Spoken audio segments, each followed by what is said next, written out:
Iqbal metro से पाकिस्तान के साथ इस वक्त मौजूद हूँ पेपर मार्केट में। हमारे साथ मौजूद है मजीद मेमन साहब। आए से बात करते हैं। बात ये है कि मैं पेपर मार्केट का सदर नहीं हूँ, सदर पहले था मैं, आज से कोई 2006-07 में। अब हमारे क्या नाम है इनके, सलीम मेमन साहब हैं जी वो है, मैं नहीं हूँ सदर। सही पहले था मैं।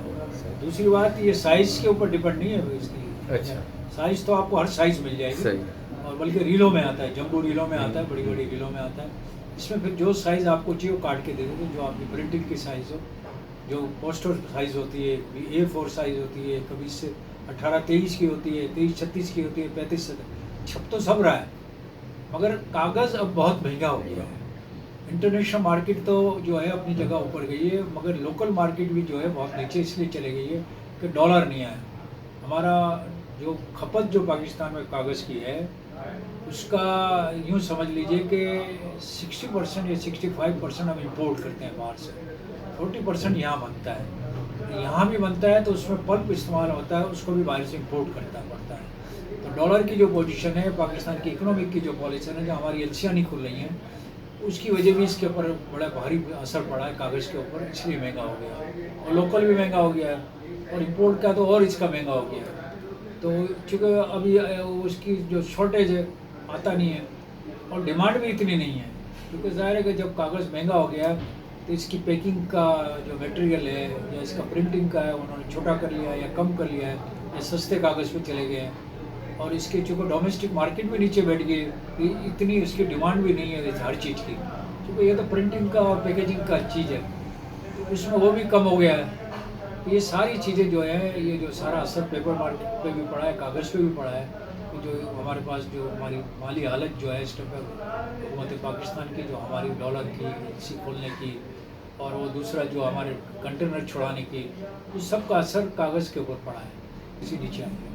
ये निगरान हुकूमत का कोई कारनामा, ये तो पपेट है, काकड़ साहब का कोई कारनामा नहीं है इसमें। और जहाँ तक इलेक्शन की बात है, तो इलेक्शन तो होना चाहिए बिल्कुल हमारे नुक्ता नज़र से आवाम की, और बिल्कुल फेयर होना चाहिए, और इसमें PTI को जो है वो चांस देना चाहिए वो इलेक्शन में। माशाल्लाह। अब तो नवाज शरीफ भी राज पर पाकिस्तान आ गए, पहुँच गए, उन्होंने जलसे भी कर रहे हैं कि इमरान खान को तो वैसे भी PTI को तो बोला है कि मगर इमरान खान को साइड बिठा दिया, क्यों समझते हैं आप?